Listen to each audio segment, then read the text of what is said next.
오시었네. 내 모든 죄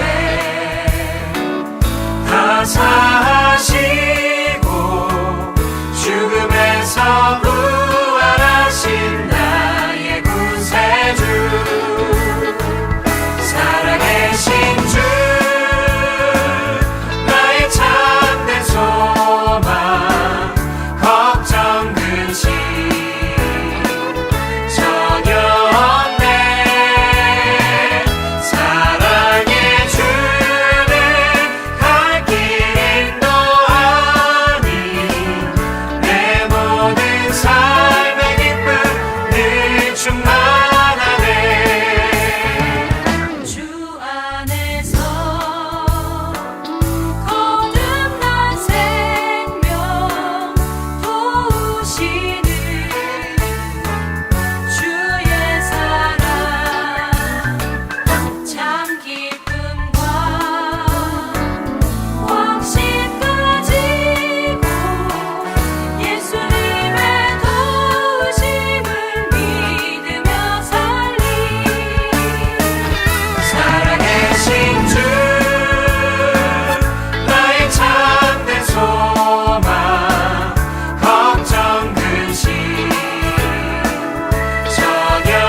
찬양해 주 예수 기뻐 찬양해 주 예수 기뻐 찬양해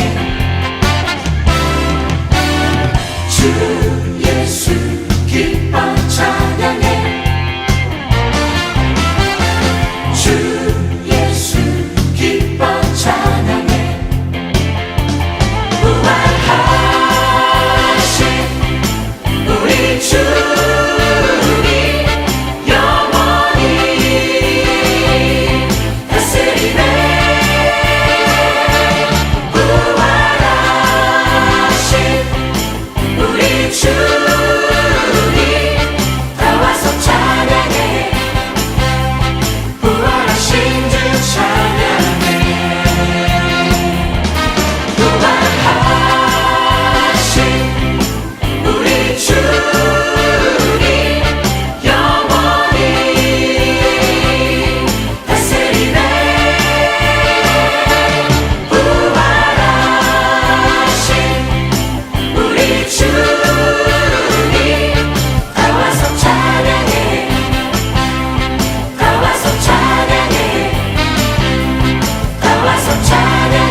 살아계신 하나님, 오늘도 거룩하고 복된 주일을 허락하셔서 감사합니다. 죽을 수밖에 없었던 저희를 사랑하셔서 십자가의 사랑으로 주님의 자녀 삼아주셔서 감사합니다. 함께 모여서 찬양드리고 예배드리지 못하여 아쉬운 마음이지만 각자의 가정에서도 주님의 은혜와 임재함을 알기에 주님의 은혜를 사모하며 예배드리는 함께 꿈꾸는 교회 성도님들을 기뻐 받으소서. 코로나19로 인하여 당연시 여겼던 모든 일상들이 무너졌습니다. 함께 드렸던 예배가 찬양이 지금 함께하지 못하는 상황입니다. 아버지, 저희를 불쌍히 여기시고 이 어려운 환경을 주님의 은혜로 극복하고 온 세계가 질병으로부터 벗어나게 하소서. 이로 인해 경제적으로 건강으로 어려움에 처해 있는 우리를 주님의 은혜의 힘으로 뛰어넘게 하시고 주님 안에서 승리하는 저희가 되길 기도합니다. 주님, 우리 함께 꿈꾸는 교회를 위하여 애쓰시고 준비하는 손길마다 함께 하셔서 건강한 교회가 세워지도록 모든 절차들이 순조롭게 진행되도록 인도하옵소서. 오늘 말씀을 전하시는 목사님 붙잡아 주셔서 전하시는 말씀이 저희들의 삶으로 나타나게 하여 주시옵소서. 함께 꿈꾸는 교회 공동체가 계획하여 기도하는 제목마다 주님의 선한 길로 인도하여 주시고 모든 성도들이 온전한 믿음의 삶을 살게 하옵소서. 이 모든 말씀을 예수님의 이름으로 기도드립니다. 아멘.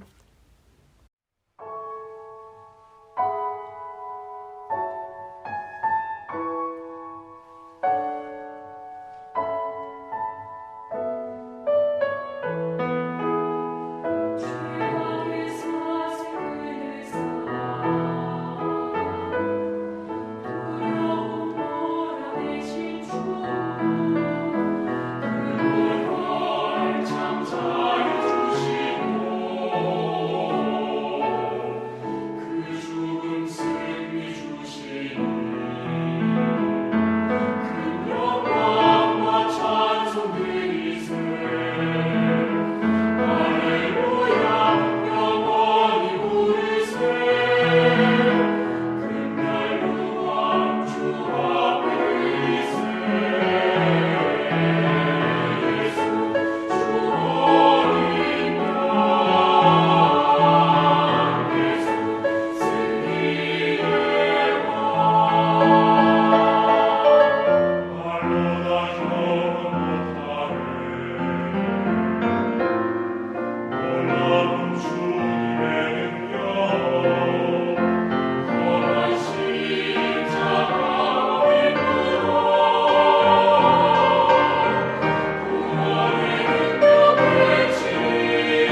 또 내가 보니 보라 어린 양이 시온산에 섰고 그와 함께 14만 4천이 서 있는데 그들의 이마에는 어린 양의 이름과 그 아버지의 이름을 쓴 것이 있더라. 내가 하늘에서 나는 소리를 들으니 많은 물소리와도 같고 큰 우레소리와도 같은데 내가 들은 소리는 검은 고 타는 자들이 그 검은 고를 타는 것 같더라. 그들이 보좌 앞과 네 생물과 장로들 앞에서 새 노래를 부르니 땅에서 속량함을 받은 14만 4천 밖에는 능히 이 노래를 배울 자가 없더라. 이 사람들은 여자와 더불어 더럽히지 아니하고 순결한 자라. 어린 양이 어디로 인도하든지 따라가는 자며 사람 가운데에서 속량함을 받아 처음 익은 열매로 하나님과 어린 양에게 속한 자들이니 그 입에 거짓말이 없고 흠이 없는 자들이더라. 또 보니 다른 천사가 공중에 날아가는데 땅에 거주하는 자들 곧 모든 민족과 종족과 방언과 백성에게 전할 영원한 복음을 가졌더라. 그가 큰 음성으로 이르되 하나님을 두려워하며 그에게 영광을 돌리라. 이는 그의 심판의 시간이 이르렀음이니 하늘과 땅과 바다와 물들의 근원을 만드신 이를 경배하라 하더라. 또 다른 천사 곧 둘째가 그 뒤를 따라 말하되 무너졌도다 무너졌도다 큰 성 바벨론이여 모든 나라에게 그의 음행으로 말미암아 진노의 포도주를 먹이던 자로다 하더라. 또 다른 천사 곧 셋째가 그 뒤를 따라 큰 음성으로 이르되 만일 누구든지 짐승과 그의 우상에게 경배하고 이마에나 손에 표를 받으면 그도 하나님의 진노의 포도주를 마시리니 그 진노의 잔에 섞인 것이 없이 부은 포도주라. 거룩한 천사들 앞과 어린 양 앞에서 불과 유황으로 고난을 받으리니 그 고난의 연기가 세세토록 올라가리로다. 짐승과 그의 우상에게 경배하고 그의 이름표를 받은 자는 누구든지 밤낮 쉼을 얻지 못하리라 하더라. 성도들의 인내가 여기에 있나니 그들은 하나님의 계명과 예수에 대한 믿음을 지키는 자니라. 또 내가 들으니 하늘에서 음성이 나서 이르되 기록하라. 지금 이후로 주 안에서 죽는 자들은 복이 있도다 하시매 성령이 이르시되 그러하다. 그들이 수고를 그치고 쉬리니 이는 그들의 행한 일이 따름이라 하시더라. 아멘. 사랑하는 여러분, 오늘은 부활절입니다. 세상에서 제일 기쁘고 감사한 날입니다. 부활절은 예수님께서 우리의 죄를 없애주시고 하나님과의 관계를 회복시키기 위해서 십자가에서 우리를 대신하여 죽으시고 장사한 지 사흘 만에 죽음의 사망 권세를 깨뜨리시고 부활하신 날입니다. 아마도 대한민국 성인이라면 누구나 한 번쯤은 예수님의 이름과 예수님께서 행하신 일들에 대해서 들어봤을 것입니다. 그런데 사람들은 예수님께서 부활하셨다는 사실을 잘 믿지 못할 뿐 아니라 아예 관심을 가지려 하지 않는다는 것입니다. 어쩌면 이것은 당연한 일일지도 모릅니다. 왜냐하면 죄의 속성은 거룩하신 하나님을 바라보려 하지 않고 오히려 피하고 숨으려 하고 하기 때문에 그렇습니다. 예를 들면 아담과 하와가 범죄하고 나서 하나님께서 아담을 부르시자 아담이 대답하기를 내가 두려워하여 숨었나이다 이렇게 대답하는 것을 보면 알 수 있을 것 같습니다. 그런데 문제는 교회 공동체 안에서도 이 부활의 기쁨이 점차 사라지고 매년마다 행하는 하나의 종교 행사로 전락하고 있다는 것입니다. 여러분 스스로 가슴에 손을 얹고 질문해 보시기 바랍니다. 나는 정말 부활의 기쁨을, 부활의 감격을 누리고 있는지, 만약 이러한 부활의 기쁨과 감격이 없다면 우리에게 무슨 일이 일어나고 있는 것일까요? 무엇이 잘못된 것일까요? 우리는 부활의 참된 의미를 알기 위해서는 우리가 죽음이 무엇인지, 죄가 무엇인지, 그리고 부활이 무엇인지 그 의미를 정확하게 알아야 우리가 부활의 기쁨을 누릴 수 있다고 저는 생각합니다. 그래서 이 시간을 통해서 부활의 참된 의미가 무엇인지, 그리고 하나님께서 우리에게 원하시는 일이 무엇인지 살펴보고자 합니다. 예수님께서 우리 죄를 대속하시고 십자가에서 돌아가셨습니다. 그러면 죄가 무엇일까요? 많은 사람들에게 이 질문을 하게 되면 사람들은 원죄를 이야기합니다. 그러나 지금 아담과 하와가 지은 그 죄로 인하여서 지금은 2000년대를 살고 있는 나하고 무슨 상관이 있느냐, 그것을 잘 연결하고 설명하지 못합니다. 이것은 죄가 무엇인지 정확하게 알지 못해서 그런 것은 아닐까요? 사과나무에서 사과가 열리고 배나무에서 배가 열리듯 인간의 시조인 아담과 하와에게 죄가 들어온 후 인간의 마음은 악해졌습니다. 그래서 늘 악한 행동을 하는 것은 당연한 것입니다. 그러면 어떠한 과정을 통해서 인간에게 죄가 들어왔는지 살펴보도록 하겠습니다. 창세기를 보면 하나님께서 에덴 동산을 창설하시고 거기에 각종 아름다운 실과를 맺게 하는 나무를 두셨는데 동산 중앙에는 생명나무가 있었고 그 곁에 선악을 알게 하는 나무가 있었습니다. 하나님께서 아담과 하와에게 모든 나무의 열매를 마음대로 먹되 선악을 알게 하는 나무의 열매는 절대 먹지 말라 하시고 먹는 날에는 정녕 죽으리라 이렇게 말씀하셨습니다. 그런데 사탄이 아담과 하와를 꾀해서 선악과를 먹게 만듭니다. 선악을 먹게 되자 인간은 선악을 알게 됩니다. 그런데 문제는 선악을 정하는 그 기준이 하나님의 말씀이 그 기준이 아니라 내가 기준이 되어버린 것입니다. 타락하기 전에는 하나님의 말씀이 진리였고 그 말씀이 바로 기준이었습니다. 그런데 선악과를 먹은 후 그 기준이 바로 내가 되어버린 것입니다. 나에게 이로우면 선이 되는 것이고 나에게 해로우면 악이 되는 것입니다. 그래서 구약성경은 죄를 타락이라고 이야기하는데 타락이라는 것은 하나님으로부터 돌아서는 것을 의미합니다. 하나님을 등지는 것, 하나님을 외면하는 것, 그리고 하나님께 무관심하는 것, 이런 것을 타락이라고 말합니다. 그리고 신약성경에서는 타락이란 말은 관역을 빗나갔다 이렇게 표현하기도 하고 또는 죄라고 말하기도 합니다. 그런데 죄는 참으로 무섭고 빠르게 증폭되어 나갑니다. 죄는 하나님께서 진선미를 가지고 세상을 창조하신 이 아름다운 세계를 파괴하기 시작합니다. 진이 파괴된다는 의미는 이 세상에서 진리가 사라지고 있다는 것을 말하는 것입니다. 그리고 선은 생명을 살아가는 것이 선인데 이 생명을 살아가는 그러한 선이 깨지고 있는 것입니다. 그 대표적인 예로 공산주의가 기독교를 1억 2천만 명을 죽이고도 살인이란 말을 하지 않고 숙청이란 말을 하는 것을 보면 알 수가 있습니다. 그리고 미는 하나님께서 창조하신 아름다운 자연과 창조 질서가 깨지는 것을 의미합니다. 그리고 네 번째는 관계가 깨지는 것입니다.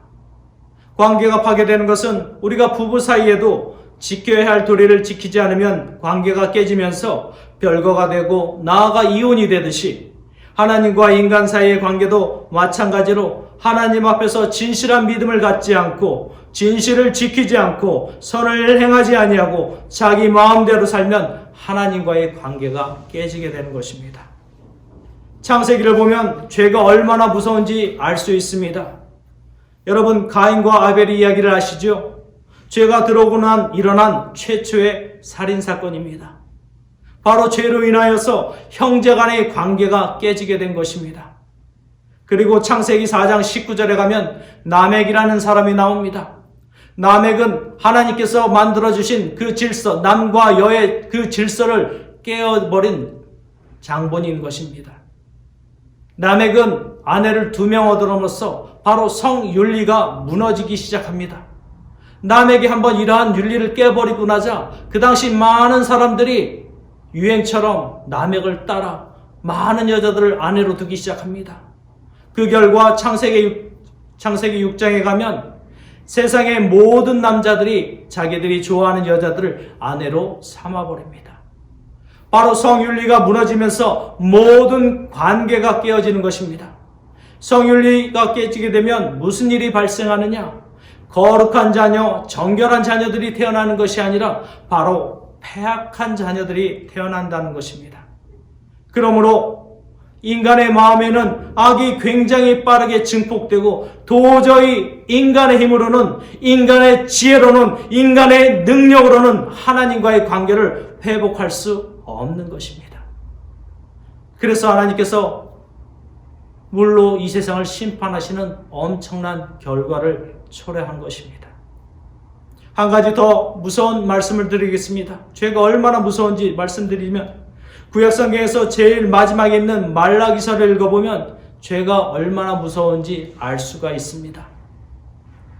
많은 지도자들이 말라기를 가지고 설교하면 3장 10절에 나오는 온전한 11주에 대해서 설교했는데, 사실 말라기는 11주를 이야기하는 책이 아닙니다. 말라기는 하나님이 하나님의 백성이라고 자랑하는 이스라엘 백성들이 신앙이 완전히 타락해가지고 그야말로 눈뜨고 볼 수 없을 정도로 타락하자 하나님께서 마지막으로 예언자를 보내서 이스라엘 백성하고 대화하는 그런 내용입니다. 말라기 1장 2절에 보시면 여호와께서 이르시되 내가 너희를 사랑하였노라 하나 너희가 이르기를 주께서 어떻게 우리를 사랑하셨나이까 하면서 7번이나 하나님 앞에 대드는 이야기가 나옵니다. 결국 말라기를 끝으로 하나님께서 기가 막히시고 코가 막히시고 입이 막혀서 결국 400년 동안 역사 속에서 침묵하시게 됩니다. 우리는 이 기간을 종교 암흑기라고 이야기합니다. 즉 하나님께서 400년 동안 그러면 너희 마음대로 하고 싶은 대로 해봐라. 그러자 인간은 점점 더 악해져서 하나님께서 도저히 놔둘 수 없는 그 상태까지 갑니다. 오죽하면 예수 그리스도를 십자가에 못 박아 죽일 만큼 인간이 악해졌겠습니까? 그래서 하나님께서는 예수 그리스도를 이 땅에 보내셔서 하나님과 우리 인간과의 관계를 회복할 수 있도록 하신 것입니다. 결국 죄가 유입돼서 우리 마음이 사악해짐으로 인해서 우리가 주 예수 그리스도를 십자가에 못 박은 것입니다. 사랑하는 여러분, 이제 죄가 무엇인지 알게 되셨습니까? 그러면 죽음이 무엇인지 한번 살펴보고자 합니다. 죽음은 누구나 다 두려워합니다. 왜냐하면 경험을 한 사람이 한 사람도 없기 때문에 그렇습니다. 단지 우리가 경험한 죽음은 모두 다 간접적인 경험이기 때문입니다. 죽음이란 무엇일까요?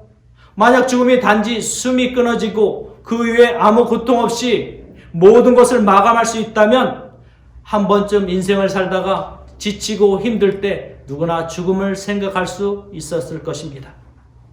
그러나 성경이 말하는 죽음은 우리의 생각하고 다릅니다. 성경이 말하는 죽음은 두 가지 사망을 말하고 있습니다. 첫 번째는 사람의 몸에서 영혼이 분리된 다음 흙으로 만들어졌던 육체는 흙으로 돌아가는 것입니다. 그리고 두 번째는 그 영혼이 최후의 심판을 받고 나면 불과 유황이 타는 불못에 들어가서 거기서 영원한 고통을 받게 되는데 이것을 둘째 사망이라고 이야기합니다. 그렇기 때문에 성경을 알거나 하나님의 말씀을 알면 알수록 죽음은 굉장히 두려운 것이 되는 것입니다. 그런데 인간은 엉뚱하게도 이러한 죽음을 극복하기 위해서 의학적으로, 과학적으로 수많은 노력을 행합니다. 그러나 사실 죽음을 극복한다는 것은 굉장히 헛된 짓인 것입니다. 불가능한 일이에요. 그리고 어떤 철학자들은 이 죽음에 대해서 의미를 부여해서 죽음을 미화시키기도 합니다. 죽음이라는 것은 그저 잠드는 것이다. 영면이란 말로 죽음을 미화시켜보지만 그것도 사실 헛된 일입니다. 또 어떤 헬라 철학자들은 죽음이야말로 육체라는 감옥에서 해방되는 것이다. 이렇게 표현합니다. 초대교회 영지주의들이 이렇게 주장하였습니다. 왜냐하면 육은 악하고 영은 선한데 선한 영이 악한 육체에 갇혀있다고 이야기합니다. 영이 자유로지는 유일한 길은 죽음이라고 말하며 죽음을 미화시키려고 노력하지만 그것도 사실 아무것도 아닌 말장난에 불과합니다. 여기에 의미를 부여한다면 자신을 속이는 것에 불과하다고 저는 생각합니다. 결국 인간은 죽음이란 현실 앞에서 몸서리치면서 결국은 한 발 한 발 죽음을 향해 다가가게 되어 있는 것입니다. 그래서 여기서 중요한 것이 바로 영생입니다. 영원한 생명에 대한 확정을 얻지 못하면 정말 죽음은 두려운 것이 되는 것입니다. 제가 죽음에 대해서 깊은 관심을 가진 적이 있었습니다. 왜냐하면 임종을 앞둔 두 분의 모습이 너무나 달랐기 때문에 그렇습니다. 한 분은 예수님을 믿지 않으신 남자분이고 다른 한 분은 예수님을 믿으신 여자분이었습니다. 예수님을 믿지 않는 남자분은 죽음을 맞이하는 그 모습 자체가 공포 그 자체였습니다. 너무나 두려워하고 너무나 발버둥치는 모습에 처음에는 죽음을 앞둔 사람의 모습이 다 저렇구나, 저는 이렇게 생각했었습니다. 그러나 여자분의 임종을 맞이하는 모습은 전혀 다른 모습이었습니다. 이분이 임종을 맞이하는 그 순간 얼굴에는 평안과 광채가 나타나면서 정말 아름다운 모습으로, 정말 평안한 모습으로 임종을 맞이하는 것이었습니다. 저는 이 두 죽음을 보고서 너무나 큰 의문이 생겼습니다. 왜 이렇게 두 사람의 모습이 다른 것일까? 많은 고민과 묵상을 하다 저는 누가복음 16장 부자와 거짓 나사로의 죽음에서 그 해답을 찾았습니다. 참고로 이것은 전적으로 저희 개인적인 생각입니다. 16장에 보면 부자는 죽어서 음부에 내려가 큰 고통을 당하면서 심판을 기다립니다. 여기서 음부는 하데스라고 표현합니다. 하데스라 말하는 것은 이것은 지옥을 말하는 것이 아닙니다. 지옥 가기 전 음부에서 고통을 당하고 있는 것입니다. 둘째 사망, 즉 지옥불에 들어가 최후 심판을 받을 때까지 이 하데스에서 고통을 당하고 있는 그 부자의 모습과 또 아브라함 품에 안겨서 정말 그동안의 지친 삶을 위로받고 또 평안을 누리고 있는 그 거지의 삶을 보면서 우리는 많은 생각을 하게 됩니다. 그런데 사람이 죽으면, 저는 결론을 내린 것이 사람이 죽으면 음부로 갈 사람과 낙원으로 갈 사람이 보인다고 저는 생각합니다. 죽음을 앞둔 사람이 음부로 가게 된 사람은 결국 그 모습이 너무나 두렵고 무섭기 때문에 가지 않으려고, 어떻게 하면 죽지 않으려고 발버둥치는 반면 낙원으로 가게 되는 사람은 그 모습이 너무나 평안하고 아름답고 황홀하기 때문에 기쁘고 감사한 마음으로 그 길을 갈 수 있는 것이라 저는 생각합니다. 사랑하는 여러분, 우리가 예수 그리스도를 믿고 어떠한 마음을 가지고 어떻게 살아가느냐에 따라서 우리의 영생이 예수님과 함께 영원한 천국 잔치에 참여하게 될 것인지 아니면 영원한 불지옥에 들어가 영원한 고통을 받게 되는지 거기에 따라서 우리가 결정이 되는 것입니다. 그런데 인간은 자기 중심적인 사고를 가지고 있습니다. 그래서 착각을 하게 됩니다. 나는 예수님을 믿으니까, 나는 교회 다닌 적이 있으니까 나는 지옥에 안 가. 나는 하나님을 사랑한다고 고백했으니까 지옥에 안 가. 이렇게 얘기하는 것입니다. 그러나 우리가 천국에 가는 것은 우리가 결정하는 것이 아니라 바로 우리의 심판자이신 예수 그리스도께서 결정하시는 것입니다. 예수님께서는 우리의 마음 깊은 곳까지 우리의 모든 생각을 보시고 모든 행동을 보시고 그리고 나서 결정하시는 것입니다. 우리가 사회 심판이 없다면 복음이 있어야 할 이유가 없습니다. 이 땅에 복음이 전파되고 있기 때문에 심판은 반드시 있다는 것을 기억하시기 바랍니다.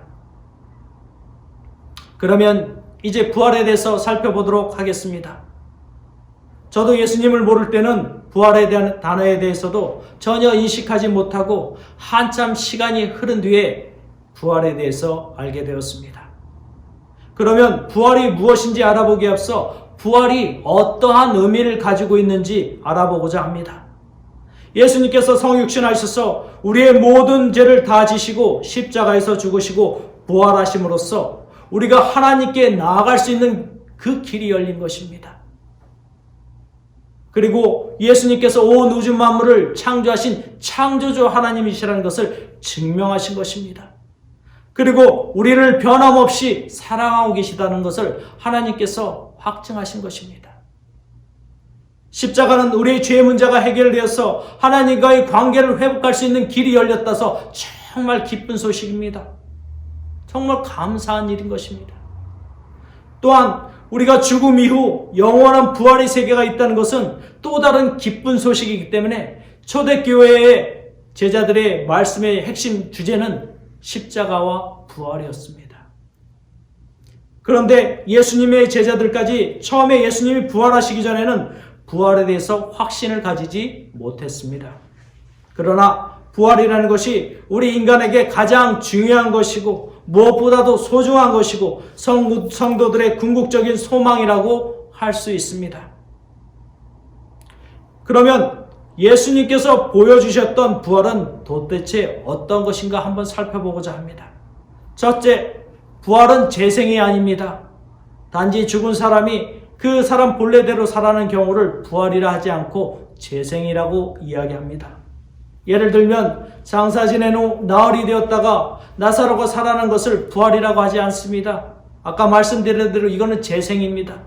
예수님께서 우리에게 보여주신 부활은 단지 죽었다가 살아나는 그런 정도가 아니라 전혀 다른 차원으로 변화되는 것입니다. 즉 물질과 시간, 공간의 세계에서 제한받는 이러한 몸이 아닙니다. 지금 문이 닫혀 있음에도 불구하고 예수님께서 들어오셔서 서 계시고 또 문이 닫혔음에도 불구하고 사라지시기도 하는 그러한 물질과 공간과 시간을 초월한 그러한 몸으로 변화되는 것입니다. 이것은 영화에서 나오는 것처럼 영혼들이 왔다 갔다 하는 그러한 것이 아닙니다. 두 번째 부활은 환생이 아니고 실제로 육신을 가지고 있는 사람이 만져보았을 때 살과 뼈가 있고 음식도 먹을 수 있는 그러한 모습이었습니다. 부활하신 예수님을 보면서 믿지 못하고 혹시 유령이 아닐까 의심하는 제자들에게 예수님께서 유령은 살과 뼈가 없지만 나는 살도 있고 뼈도 있다 하시면서 너희는 이리 와서 나를 만져보라 이렇게 말씀하시며 구체적으로 부활하신 몸을 보여주시기도 하셨습니다. 성경은 이것을 신령한 몸이다, 영적인 몸이다 이렇게 기록하고 있습니다. 세 번째 부활은 아름다운 모습으로 변화됩니다. 전승에 의하면 예수님께서 부활하시기 전에는 모습이 상당히 초라했다고 합니다.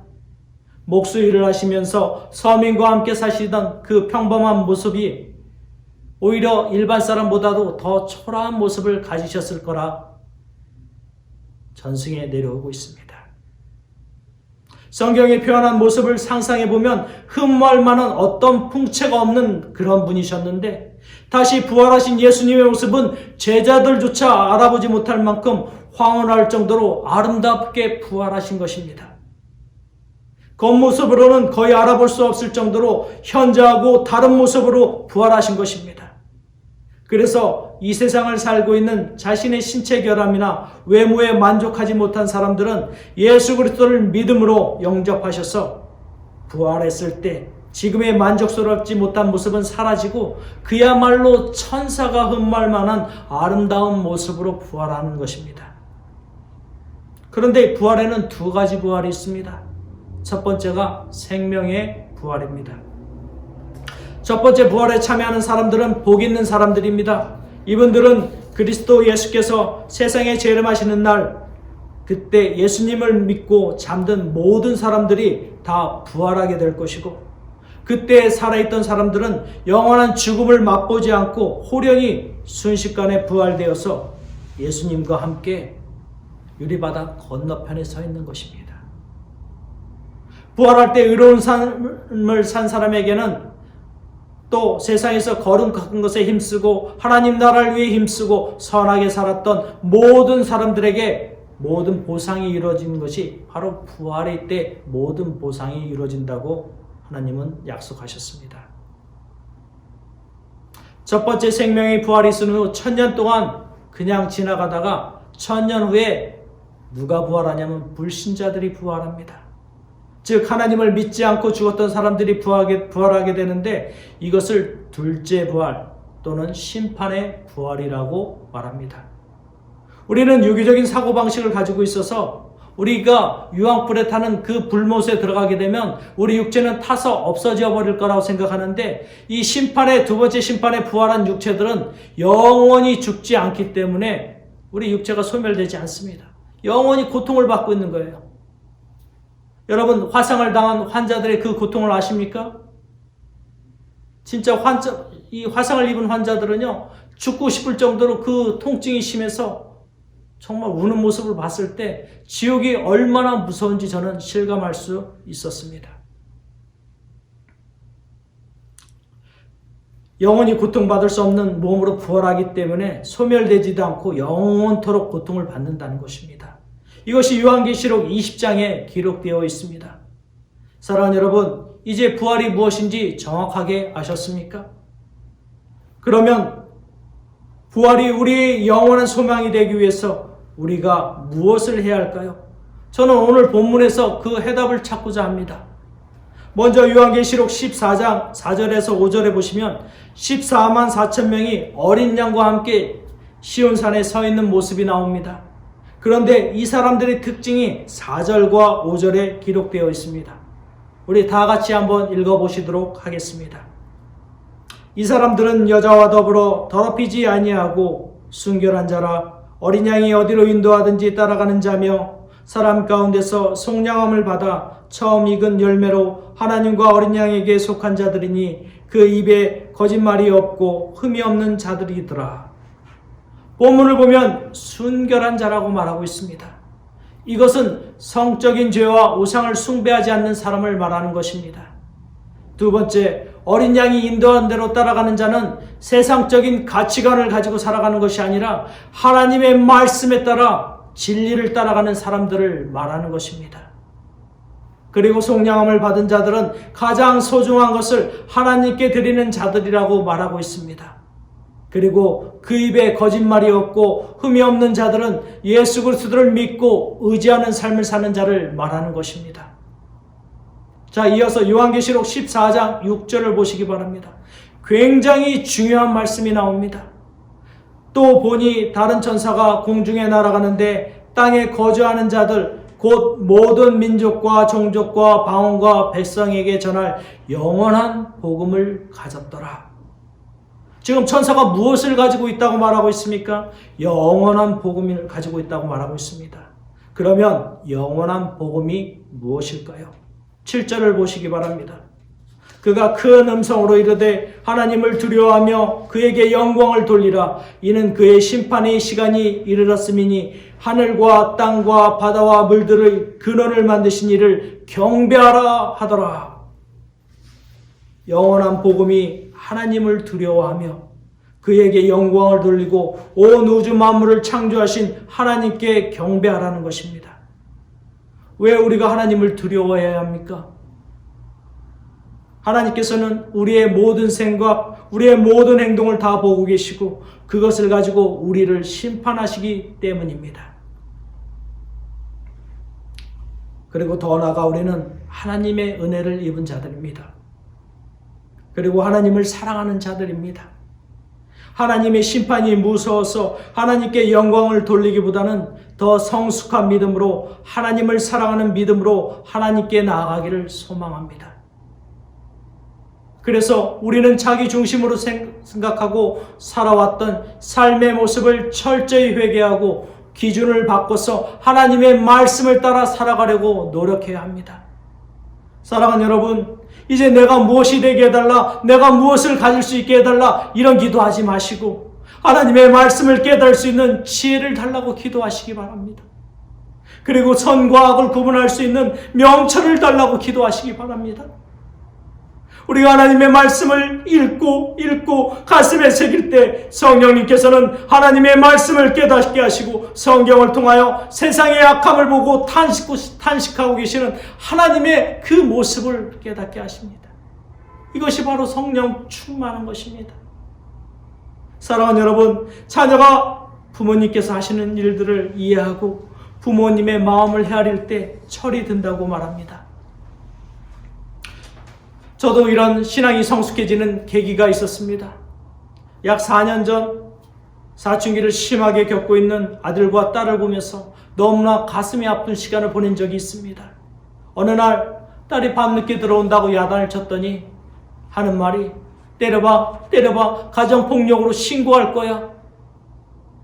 그래서 저는 너무 억울했습니다. 초등학교 3학년 때 내가 회초리 한 대 때린 것밖에 없는데 그런 말을 하는 딸아이가 너무나 야속하고 속상해서 베란다에 가서 펑펑 울었습니다. 울다 보니까 하나님께서 이런 마음을 주십니다. 명수야, 너는 딸 하나 때문에 그렇게 마음이 아프고 속이 상하니? 그러면 나는 어떻겠니? 저에게 이런 마음을 주시자 저는 대성통곡하고 울 수밖에 없었습니다. 왜냐하면 그동안 하나님의 마음을 아프게 해드렸던 나의 죄들이 생각이 나서 하나님 앞에서 울 수밖에 없었습니다. 한참을 울다가 회개하다 하나님 앞에서 결단을 하였습니다. 세상 사람들이 하나님을 아무도 알아주지 않지만 이제는 내가 하나님 마음을 아프지 않겠습니다. 하나님의 말씀에 따라 내가 이 세상을 살아가기로 결단합니다. 하나님 앞에 결단하고 나서 저의 신앙생활은 조금 철이 든 것 같습니다. 나쁜 생각이 들면 나쁜 생각을 하고 있는 나의 마음을 보면서 하나님이 얼마나 마음을 졸이실까 그 생각을 하면서 이제는 내가 하나님을 배반하지 말아야지, 다시는 예수 그리스도를 십자가에 못 박지 말아야지 한다는 생각으로 하루하루 거룩하신 하나님의 자녀로 살아가려고 최선을 다해서 노력하고 있습니다. 사랑하는 여러분, 이제 우리 함께 꿈꾸는 교회 성도 모든 사람이 하나님의 말씀에 따라 하나님의 중심으로 기준을 받고 말씀을 읽고 배우고 그 말씀에 따라 거룩하게, 정직하게, 성실하게, 겸손하게, 온유하게 서로 사랑하며 우리에게 허락하신 삶을 살아가기를 간절히 소망합니다. 사랑하는 여러분, 이제 우리가 힘을 내어서 다시 시작하시기 바랍니다. 왜냐하면 예수님께서 부활하신 후 예수님을 십자가에 못 박았던 그 사람들을 찾아간 것이 아니라 예수님을 버리고 도망했던 그 제자들을 찾아가셔서 그들을 다정하게 위로하시고 그들과 식사하시면서 사랑하는 제자의 이름을 부르시면서 이렇게 이야기하셨습니다. 내가 나를 사랑하느냐? 그러면 내 양을 먹여라. 이렇게 부탁하셨습니다. 그러니 이제 힘을 내어서 우리가 하나님을 사랑하는 모습을 보여드리는 기쁜 부활절, 감사가 넘치는 부활절, 사랑이 넘치는 부활절이 되었으면 합니다. 기도하시겠습니다. 사랑이 많으신 하나님, 감사합니다. 우리에게 베풀어 주신 그 은혜와 사랑을 가슴 깊이 새깁니다. 이제 거룩한 하나님의 자녀로서 우리가 하나님의 말씀에 따라 그 기준을 세우고 이 세상에서 거룩한 자녀로서 정직하게, 성실하고, 겸손하고 또 온유하고 사랑이 충만한 자로서 하나님의 말씀을 따라 살게 하여 주시옵소서. 특별히 우리가 하나님의 말씀을 읽을 때 말씀을 깨달을 수 있는 지혜와 지식과 명철을 허락하여 주셔서 우리가 하나님의 마음을 헤아리는 그런 믿음의 백성들이 될 수 있도록 인도하여 주시옵소서. 그래서 많은 사람들에게 하나님의 은혜와 사랑을 전하는 축복의 통로가 될 수 있도록 인도하여 주시옵소서. 예수님의 이름으로 기도하옵나이다. 아멘. 함께 꿈꾸는 교회 네이버 카페가 개설되었습니다. 모두 가입하셔서 아름다운 공동체의 삶을 함께 나누어 주세요. 지난주 투표 결과 총 123명의 성도 중 66명의 찬성으로 나눔 사역을 진행하게 되었습니다. 어제 초원지기가 성도님들의 사랑의 마음을 잘 전달해 드렸습니다. 하나님이 기뻐하시는 교회 공동체의 모습을 보여주신 모든 성도분들께 감사드립니다. 함께 꿈꾸는 교회 공식 계좌가 개설되었습니다. 앞으로 헌금은 기존 계좌가 아닌 새 계좌를 사용해 주시기 바랍니다. 각 가정 출입문에 부착하는 함께 꿈꾸는 교회 교패가 2가지 디자인으로 제작되었습니다. 희망하시는 분은 담당자에게 연락 주시기 바랍니다. 다음 주 4월 19일 주일 예배 본문 말씀은 요한일서 3장 1절에서 12절이며 설교 제목은 주를 향한 소망을 가진 사람들입니다. 대표 기도는 고현진 집사님께서 준비해 주시기 바랍니다. 4월 19일과 26일 설교자는 이명수 목사님이십니다.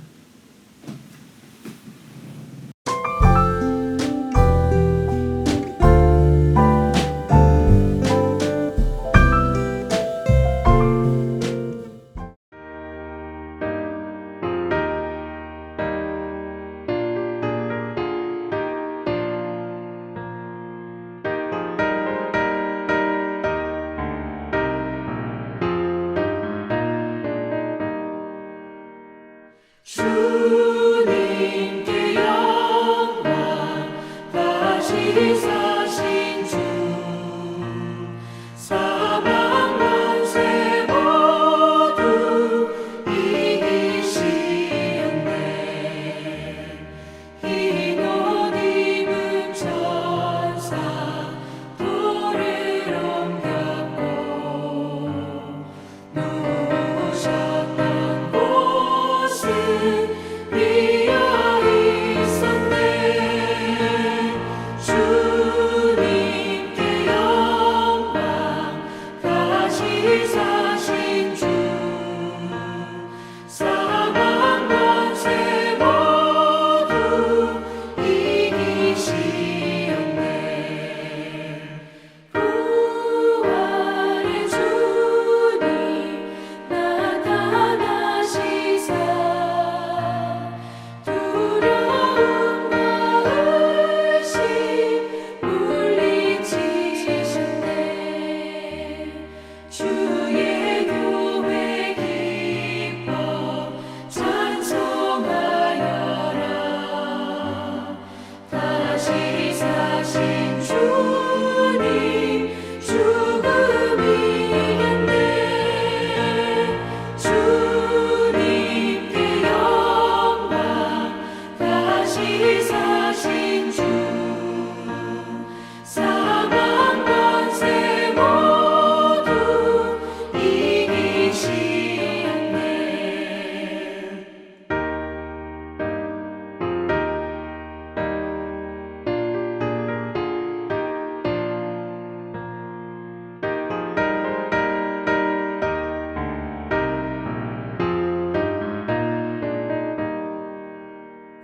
새